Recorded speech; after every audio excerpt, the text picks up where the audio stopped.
Okay, I'm Christian Walters from Walters Duquet, representatives of New Coffee Platform in the USA, Canada, and some other countries in the Far East. I decided to come to Brazil. It's April 2nd. It's just noon time, and I decided to come to Brazil to address the issue of the drought, which has been evident in the market since last December 2013, and the idea is to visit some farms in the epicenter of the event to understand what's going on at this point here after the growth season, close to the full maturation season and the harvest. See what's going on inside those beans and those fruits. The team is here.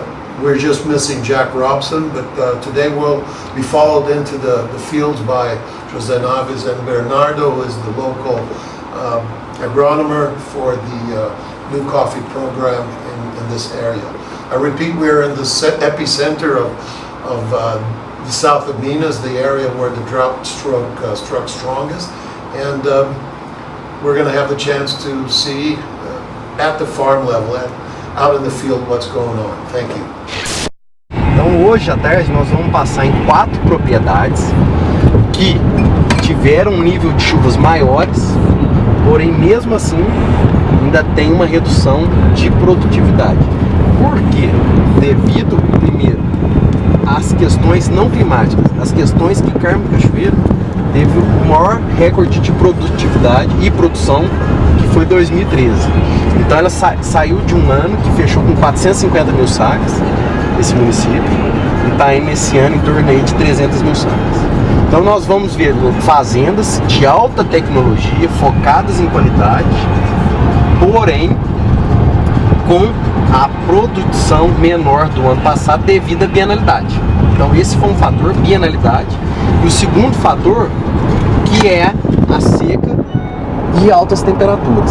Então o que nós vamos visualizar hoje, além da bienalidade, é essa perda de produção, que vai ser menor no município de Carmo da Cachoeira. E amanhã nós vamos em municípios onde que estão aí com secas bem maiores, um acumulado no ano aí de 3 meses de 80 milímetros. O acumulado de Carmo da Cachoeira hoje está em torno de 300 milímetros. Então está muito acima aí da região. Okay, we're just to enter one of the farms which is behind me in the scenery here. There's about 6,000 to 7,000 hectares of planted coffee area. And this farm we're going to see specifically is 500 hectares and is the most productive farm of the region, of this micro region.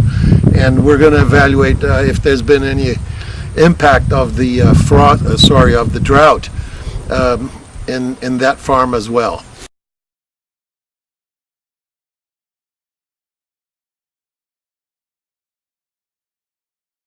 Okay, so this is a 17-hectare plantation, highly technified, using all the management skills that are modern and actual. And what you see here is a good load. It's its first fruitification. It's going to be its first harvest. But you can clearly see here what happened with the drought season. It stopped. This is the growth for next year. This is where we should have plentiful of leaves and internodules for next year. And what the owner of the farm is telling me is that this tree here should be at least some 30% better grown and better layered in terms of leaves and branch growth. So he is noticing that even here where it rained relatively well compared to other areas, that he can notice a drought impact which will compromise next year, and that will in fact also compromise the size of the beans this year. Although the beans seem to be quite well formed in all the fruits that I opened with no real defects.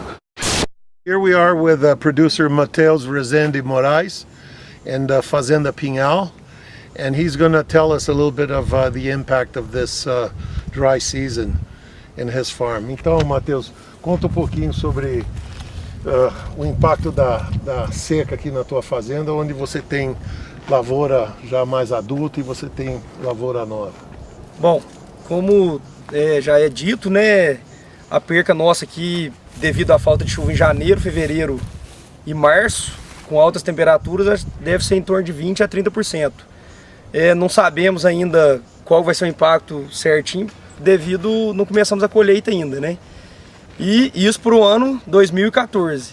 Certo. Para o ano 2015, estamos também estimando aí no mínimo uns 30% de perca devido ao não crescimento pela falta de chuva. Falta de chuva. Isso. E o maior impacto veio da baixa umidade, da alta temperatura ou da falta de chuva?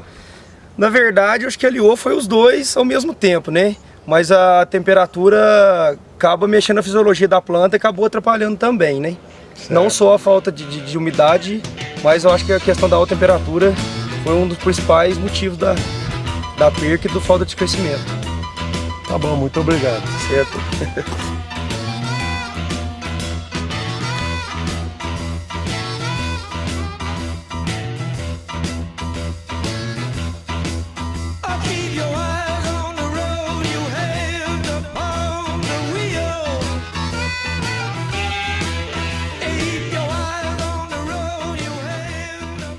So here we are again in the same region, micro-region that I just visited. This is another farm, and as we're going up, we're at about 1,100 meters altitude here and going up. In a plantation that suffered less input of fertilizers and so on, did suffer more with the drought. And as you just turn around and look uphill, you can see the grayish, light brown color of the whole plantation. So even in the back of the sun, the trees are a little bit more nós greener. estamos aqui numa fazenda no município de Carmo de Cachoeira, fazenda Cubiça.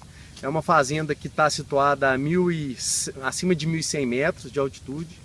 É uma fazenda que vem de uma alta produtividade, uma fazenda que colheu em torno de 50 sacas por hectare. Porém, nós vimos aí uma expectativa de recuperação da lavoura, só que com essa condição climática de altas temperaturas e seca, vocês podem observar que as lavouras não conseguiram recuperar do estresse que sofreu da safra passada. Então é uma lavoura que vem de uma média aí de 35 sacas por hectare, um ano produzindo 20, outro ano 50. Esse ano ela está com uma safra aí, como vocês podem observar, de praticamente zero, não vamos ter safra esse ano. E uma perspectiva de safra para o ano que vem, como vocês podem ver, um crescimento de internode aqui de 3, 4 internódios, que isso aqui no máximo que vai girar em torno de 15 sacas por hectare. Então realmente é uma fazenda que tem altitude, porém sofreu demais com a condição climática de seca e altas temperaturas. We cut the bean, it's a whole bean here at this point, but it's very spongeous. So if I go to a drier bean, which has suffered with the sun, basically it's half black, as you can see inside. So this is a lot of what's happening. This is the afternoon sunny side of the plant. Look at the size of the fruit going on mature already. This is a yellow catuai, very small fruit, very small bean. And this is still with the pergamino and the mucilage. So this is an example of what's happening. The fruit should be at least this size here and not regularly so small. This is not going to grow any longer. Olha o vazio. Badly formed, very light, very mushy. Dá licença, a amostra acabou. Para ajudar.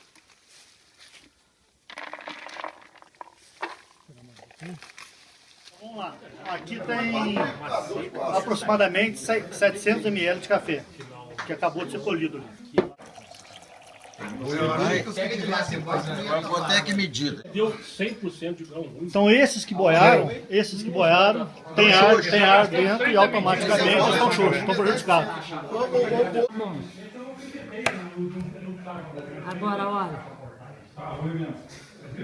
Tá vendo?